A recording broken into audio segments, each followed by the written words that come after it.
একদিন একজন আল্লাহর অলি সফর থেকে বাড়ি ফিরছেন। রাস্তায় হঠাৎ সন্ধ্যা হয়ে যায়। ইফতারের সময় হয়ে যাওয়ায় তিনি তড়িঘড়ি করে একটি বাড়িতে ওঠেন। বাড়িতে একজন সুন্দরী মেয়েকে দেখে সম্বোধন করে বলেন, হে মুসলিম বোন, আমি একজন রোজাদার, সফর থেকে বাড়ি ফিরছি। ইফতারের সময় হয়ে গেছে, আমার কাছে কিচ্ছু নেই। দয়া করে আমাকে এক গ্লাস পানি দাও, যাতে আমি রোজাটা ভাঙতে পারি। এটা শুনে মেয়েটি বলল, আপনি ঘরের ভেতরে আসুন, আমি ব্যবস্থা করে দিচ্ছি। অতঃপর মেয়েটি বিভিন্ন রকমের ফল এনে মুসাফিরকে দিল।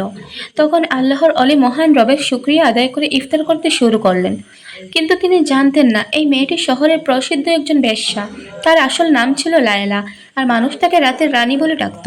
অতঃপর পরের দিন যখন আল্লাহর অলি নিজের ঘরে ঘুমাচ্ছিলেন, তখন তিনি স্বপ্নে দেখতে পান সাদা পোশাক পরিহিত একজন ব্যক্তি এসে বলছেন, হে আল্লাহর বান্দা, তুমি একজন খাঁটি মুমিন হয়ে কিভাবে একজন বেশ্যার করে ইফতার করলে?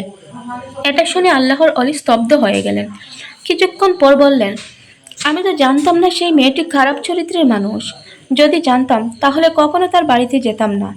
তখন লোকটি বললেন, যেহেতু মেয়েটি তোমাকে খাবার দিয়ে এহসান করেছেন, তাই তুমিও তার উপর এহসান করো। যেভাবেই হোক তাকে খারাপ রাস্তা থেকে ভালো রাস্তায় নিয়ে এসো। তখন আল্লাহর অলি বললেন, এটা কি চাইলেই সম্ভব হবে? সে একজন প্রসিদ্ধ দেহ ব্যবসায়ী। শহরের ধনী মানুষরা তার সাথে রাত কাটাতে চায়। সে কি তার পাপের রাস্তা থেকে ফিরে আসতে চাইবে? সেটা শুনে লোকটি বললেন, এটা কেমন কথা? সে পাপের রাজ্যে আছে বলে ভালো হতে চাইবে না, এটা তুমি কিরকম জানলে? তার সামনে কি কখনো ভালো হওয়ার সুযোগ তুলে ধরেছিলে? এটা শুনে আল্লাহর অলি চুপ হয়ে গেলেন। অতঃপর পরের দিন তিনি আবারও লায়লার কাছে গেলেন। লায়লা তখন আল্লাহর অলির চেহারা দেখে চিনতে ভুল করেনি। সে তাকে দেখে কিছুটা স্তব্ধ হয়ে গেল। তখন আল্লাহর অলি বললেন, আমি তোমার কাছে সময় কাটাতে আসিনি, তোমাকে একটি সত্য জানাতে এসেছি। এটা শুনে লায়লা প্রথমে অবাক হলেও তার কথায় কৌতূহলী হয়ে গেল। আল্লাহর অলি আবারও বললেন, আমি একজন সাধারণ মানুষ, এখনো আলোর দিশা খুঁজে বেড়াচ্ছি। আর তুমি এমন একজন মানুষ যে অন্ধকারে থেকেও আলোর দিকে ডাক পাচ্ছ। লায়লা তার রহস্যময় কথা শুনে হেসে উঠল, কিন্তু তার হাসির পেছনে এক অজানা শিহরণ রয়ে গেল। অতঃপর তিনি এক টুকরা কাগজ লায়লার হাতে দিয়ে চলে গেলেন। সেই কাগজে লেখা ছিল, তুমি সৃষ্টি হয়েছে শুধু মানুষকে বিনোদন দেওয়ার জন্য নয়, তোমার জন্মের উদ্দেশ্য আরও গভীর। তুমি কি সত্যকে জানতে চাও? এটা পরে লায়লা চিন্তায় পড়ে গেল। গভীর রাতেও লায়লা ঘুমাতে পারছিল না। তার হৃদয়ে এক অজানা ঝড় বয়ে গেল। শুধু সে ভাবছিল, এই ব্যক্তি আসলে কে? কেন সে আমার কাছে এসেছে? অতঃপর পরের দিন লায়লা বহু খোঁজাখুঁজির পর তার কোনো সন্ধান পেল না। অবশেষে লায়লা শহরের হাকিমের কাছে উপস্থিত হলো এবং সেই প্রতীক সম্পর্কে তথ্য জানতে চাইল। হাকিম প্রথমে অবাক হলেও পরে বলল, লায়লা, এই লোক কোনো সাধারণ মানুষ নয়। তুমি কি জানো সেই ব্যক্তিকে? উত্তরে লায়লা বলল, না, আমি শুধু জানি সে আমাকে প্রশ্নের জালে ফেলে গেছে। তখন হাকিম বলল, আসলে লোকটি একজন সাধক। তার নাম জায়েদ।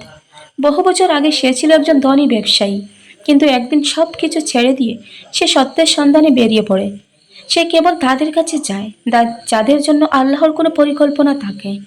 এটা শুনে লায়লার হৃদয় কেঁপে উঠল। সে বিশ্বাস করতে পারছিল না তার মতো একজন বেশ্যার জন্য আল্লাহর একজন অলি এসেছিল। অতঃপর লায়লা হাকিমের কাছ থেকে আল্লাহর অলির সন্ধান নিয়ে বের হয়ে গেল। এদিকে আল্লাহর অলি একটি মসজিদে বসা ছিলেন। তিনি লায়লাকে আসতে দেখে সীমাহীন খুশি হয়ে কোমল কণ্ঠে বললেন, তুমি এসেছো তাহলে? আমার বিশ্বাস ছিল তুমি আসবে। তখন লায়লা শুকনো গলায় বলল, আপনি আমাকে এই প্রশ্নগুলোর সামনে দাঁড় করিয়ে দিলেন কেন? এটা শুনে আল্লাহর অলি হেসে বললেন, কারণ তুমি জানো তুমি শুধু এক রাতের বিনোদনের সামগ্রী হওয়ার জন্য জন্মাওনি, বরং আল্লাহ তাআলা তোমাকে সৃষ্টি করেছেন ঘরের রানী হিসেবে। এই কথাগুলো যেন লায়লার হৃদয় কাঁপিয়ে দিল। তখন আল্লাহর অলি আবারও বললেন, আচ্ছা লায়লা, তুমি এই ঘৃণ্য কাজে কিভাবে জড়িয়ে গেলে? একবারও কি নিজের আত্মসম্মানের কথা চিন্তা করলে না? এই কথাগুলো শুনে লায়লার ভেতরটা কান্নায় ফেটে যাচ্ছিল।